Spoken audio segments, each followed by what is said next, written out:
Hi everyone. In today's video tutorial, I'm going to show you the demonstration of how to complete the week 4 tutorial tasks. So after you successfully download the related materials from the video, open them in the NetBeans. So I will input these three projects into the NetBeans, which are the web application, the EJB, and the entity EJB as well. So once you've done that, follow the just follow the task description. It's mentioned that firstly, we need to complete the property and address class. So basically, there are some missing parts, and it's specifically, they are the annotations. So we need to apply some necessary annotations in both the property and address classes. So here, when we investigate these classes, we can see for the actions, we need to insert annotations here to make address as embedded to property classes. All right, write an annotation at embedded. All right, so this will make us the address is to make the address embedded in the property tables rather than create a new tables. All right, so the next action we need to perform is enforce the relationship. All right, so the relationship between the contact person and the property is that one contact person can have 0 to many properties. Next, we move on to the get tags. Here I'd like to mention the difference between elements collection and one-to-many annotation. So for element collection, it is mainly for mapping the non-entities, whereas one-to-many or many-to-one is used to map entities. So here, because tags is not an entity class, which is very obvious, we don't have such kind of class. So we will using the element collection here rather than one-to-many or many-to-one, right? So next, what we need to do is add the collection table. So add collection table. That is because we want the database have the exact tag table, right? So we want it to be a table, perform a table style in the database. So add a collection table and mention the name as tag, right? Add some space to, clear the style, clear the structure, right? So after doing that, we also need to make sure that the tag must be stored in a column value in the tag table. Once we deploy the EJB, it will automatically generate the table and now let's see the address class. So the address class, we need to complete some column names for the corresponding attributes which will present in the database. add an annotation for column name street. So basically we need to mention the column name. So here what we are doing is to manually set the column name. So the next thing we need to do is going to the EJB. We need to add the annotation for the entity manager. So basically we will link the entity manager with the what? With the persistent unit, right? Alright, the next thing is the remove method. So the way we implement this method is just calling the entity manager And invoke the persistent API to remove that object from the database. But before we're doing that, we actually need that object. So here we don't have the object. Instead, we have the property ID, right? So firstly, we need to get that property object. So we need to create a local property variable called p. and we retrieve that property, or we create that property by calling the search function that we already have, right? Search property, not by contact person, but by, well, search property by ID, right? So all right, now we have that variable, we can remove that.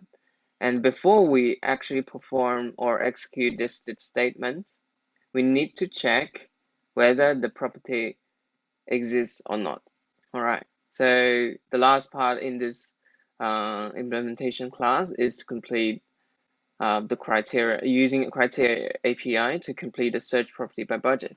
So the way of implementing criteria API is, first we need to declare a criteria builder. All right, this is the standard process.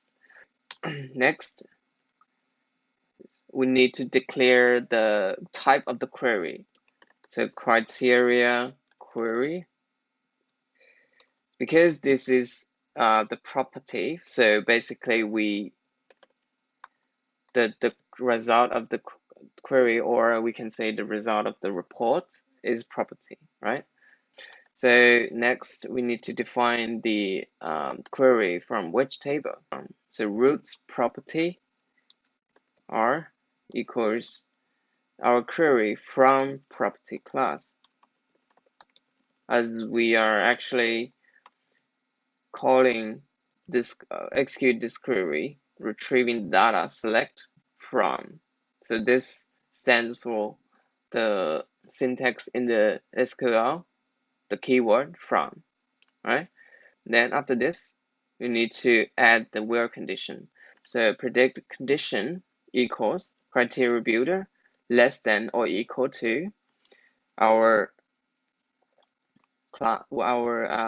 table dot get the column from the property table get column price, right? Next is after getting price, we need to compare with the budget, right?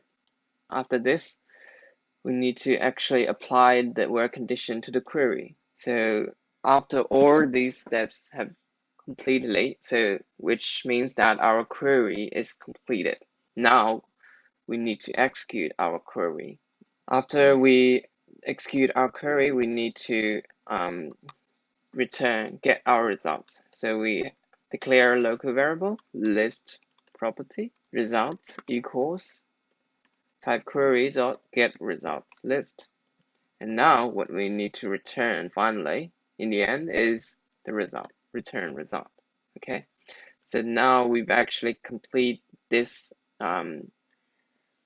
search property method by using criteria API. So now I believe that you get a basic understanding of how to use or how to implement criteria API, right?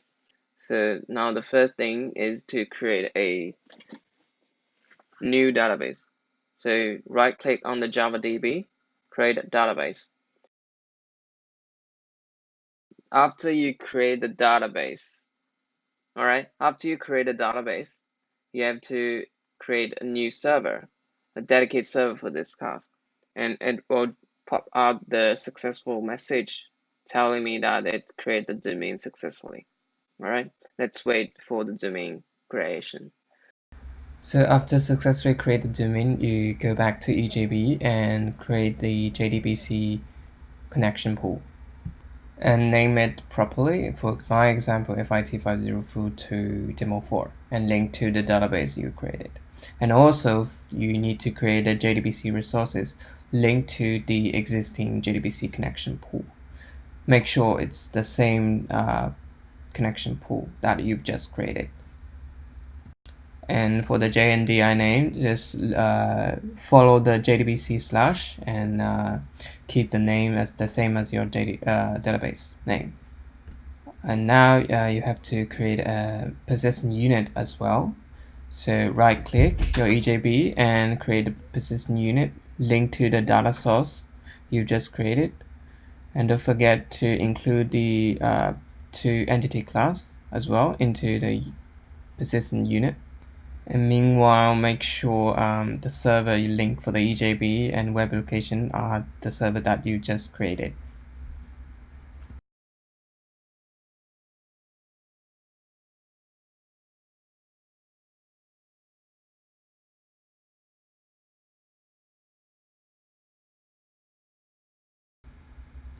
Now when we head back to the server, we can actually see the EJB has been successfully deployed. And now we just need to run our web application. It will be work properly. And the reason why here we don't have any dummy data is because we haven't executed a query for our database. So just go back to our database and copy and paste those query. Remember to remove those unnecessary spaces after you do the layout format and execute those commands and redeploy your web application. It should work fine now.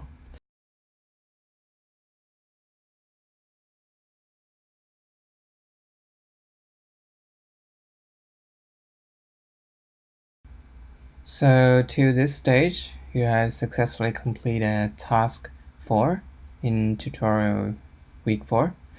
Congratulations. And I suggest you to go through the details for those class in the managements so that you can have a better understanding on those concept, you know. Yeah. So that's all I want to discuss for this in this video. Hope you enjoy and smoothly it will help you smoothly complete the task. Thank you.